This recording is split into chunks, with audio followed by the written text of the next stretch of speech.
ওরে ব্যথায় ব্যথায় কাতর করো, বানাও দুঃখের ভাগী।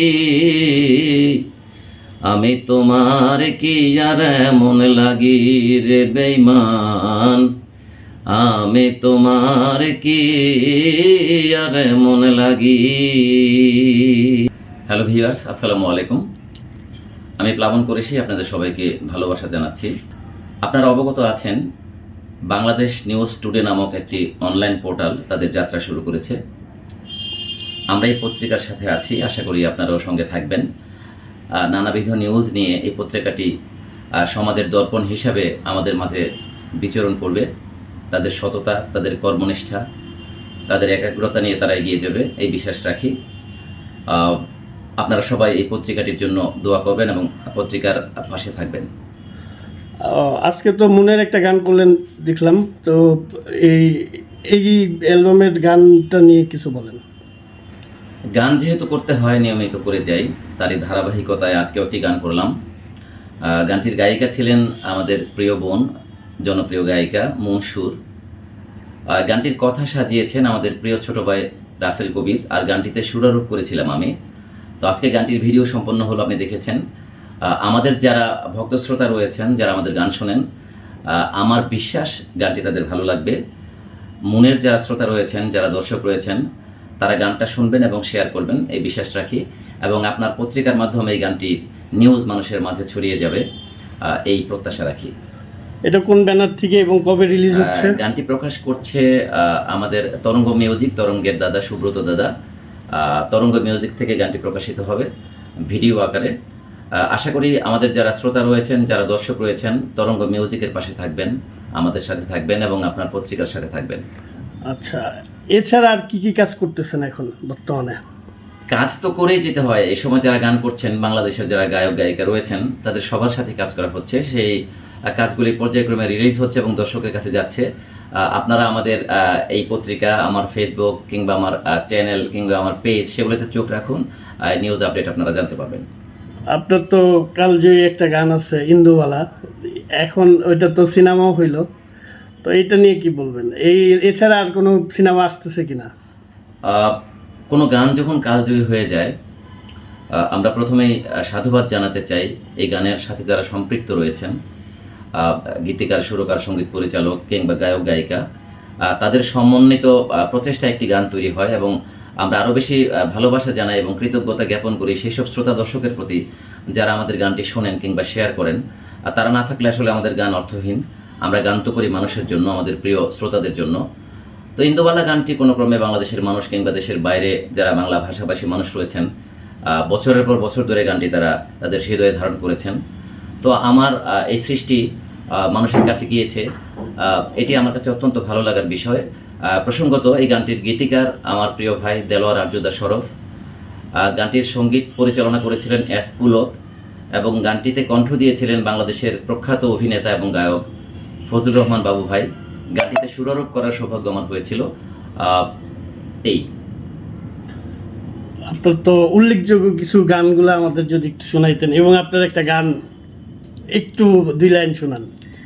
উল্লেখযোগ্য গান যেগুলো মানুষ শুনেছেন, আমরা তো অনেক গান করেছি, শত শত গান করে যাচ্ছি। তো সেখানে মানুষ যে গানগুলোকে বেশি ভালোবেসেছেন, ইন্দুবালার কথা আপনি বলেছেন। আপনি আরও একটা গানের কথা হয়তো জেনে থাকবেন, যেটি গেয়েছিলেন আমাদের প্রিয় ভাই এবং গায়ক ধ্রুব গুহ, যে পাখি ঘর বোঝে না। এই গানটিও মানুষের অনেক ভালোবাসায় সিক্ত হয়েছে। তারপরে আমাদের প্রিয় ভাই ইমন খানের রূপা আমি ভালো নেই, এই গানটিও দর্শক বিচারে অনেক দর্শক এই গানটিকে ভালোবেসে হৃদয়ে ধারণ করেছেন। এরকম অজস্র গান, অনেক অনেক গান, সেগুলো দর্শকরা হয়তো তাদের বেশি মনে থাকবে কোন গানগুলো তাদের বেশি ভালো লেগেছে কিংবা তারা বেশি গ্রহণ করেছেন। আমরা আমাদের কাজ করে যাচ্ছি, চেষ্টা করে যাচ্ছি ভালো কিছু গান করতে। আর আগামী সিনেমার কথা, বেশ কয়েকটা ছবিতে কাজ করছি, সেগুলো সবগুলো মনে করাও কঠিন। আমাদের বয়াতি আছেন, বয়াতে একটি ছবি করেছেন, সেখানে আমি একটা গান করেছি। গানটি গেয়েছেন আমাদের সালমা এবং শফি মণ্ডল ভাই, ডুয়েট গান এটা। নয়া মানুষ সিনেমাটির নাম। আরও এরকম কিছু সিনেমার কাজ চলমান, যেগুলো এই মুহূর্তে ঠিক আমি মনে করতে পারছি না। সেগুলো সামনে দর্শকরা দেখতে পাবেন। আচ্ছা আচ্ছা, এই যে অডিও কোম্পানি মালিক এখন বলে যে গান চলে না, ভিউ হয় না, এখন সবাই নাটকের পিছনে ঘুরতেছে, দৌড়াচ্ছে, এখন এই গানের বিষয়ে চলে না, কিংবা একসময় তো এই গানই সবারই সব প্রাণ ছিল, সব কিছুই ছিল, এখন এইটার ব্যাপারে আপনি কি বলবেন? দেখুন, গান চলে না, এই কথাটির সাথে আমি সহমত পোষণ করছি না। কারণ গান চলেছিল, গান চলছে এবং গান চলবে। পৃথিবী যতদিন থাকবে আমার বিশ্বাস সুর থাকবে, আর সুর যতদিন থাকবে ততদিন গান থাকবে। আপনি এটা বলতে পারেন যে অনেকগুলো বা মানসম্মত নয় এরকম কন্টেন্টের কারণে কখনো কখনো ভালো গানও আপনার একটু আড়ালে আবডালে থেকে যায়। এগুলো সবসময় ছিল, কিন্তু আমি একটি কথা বিশ্বাস করি, সৃষ্টি যদি ভালো হয় এবং আমাদের দর্শক শ্রোতা যারা রয়েছেন তাদের মন এবং মনন যদি সুন্দর হয়, সুন্দর থাকে বা তারা সুন্দর রাখেন, তাহলে তারা সুন্দরের পিছনে ছুটবেন এবং ভালো গানের মর্যাদা আগে যেমন ছিল এখন রয়েছে এবং আগামী দিনেও থাকবে বলে আমি বিশ্বাস করি। কারণ সেই প্রমাণ তো আপনি দেখেছেন। আপনি একটু আগে ইন্দুবালার কথা বলেছেন, কিংবা আমার অন্যান্য গীতিকবি সুরকার ভাই যারা রয়েছেন, যারা প্রথিত দশা গীতিকবি সুরকার বাংলাদেশে, আমরা তো দেখেছি তাদের গান মানুষ যেমন শুনেছেন, এখনও শুনছেন এবং আগামী দিনেও শুনবেন। আমি বিশ্বাস করি সব কিছুর পরেও মানুষ এক সময় ভালোর কাছে ফিরে আসবে, মানুষ এক সময় সুন্দরের কাছে ফিরে আসবে। কারণ সুন্দরের কাছে ফিরে আসা ছাড়া বেসিক্যালি মানুষের আর কোনো পথ নেই। আজকে যে গানটা করলেন, এই গানের নামটা কি? এই গানের শিরোনাম কি আমি সঠিক জানি না। মানে চুন মিশাইলাম জর্দা দিলাম, এরকম গানের কথা রাসেল কবির লিখেছেন। এটি একটি কমার্শিয়াল গান, বাণিজ্যিক ধারার গান যেগুলোকে আমরা বলি। এবং মনের যারা শ্রোতা রয়েছেন, মনের কাছ থেকে যেরকম গান তারা ইতিমধ্যে শুনেছেন, সেরকমই একটি গান। এটি আমরা এভাবে বিচার করি যে একটি কমার্শিয়াল গান কিংবা একটি হালকা কথার গানও যদি হয়, সেটি তার কিছু দর্শক রয়েছেন। আবার অনেক ভারী কথার গান কিংবা ভারী সুরের গান তারও দর্শক রয়েছেন। আমি সব গানকে, সব প্রকারের গানকে, যদি সেটা অশালীন না হয়, আমি মূল্যায়ন করতে চাই। এবং আমি বিশ্বাস করি সব রকমের গানেরই শ্রোতা রয়েছেন এবং সব গানেরই একটা আবেদন রয়েছে। কারণ আমি বন্ধু 3 দিন তোর বাড়িতে গেলাম দেখা পাইলাম না, সেটি যে প্রেক্ষাপটের গান, সেখানে যদি তুমি অনেক যত্ন করে আমায় দুঃখ দিতে চেয়েছো, দিতে পারো নি, লাগিয়ে দিই, তাহলে কিন্তু হবে না।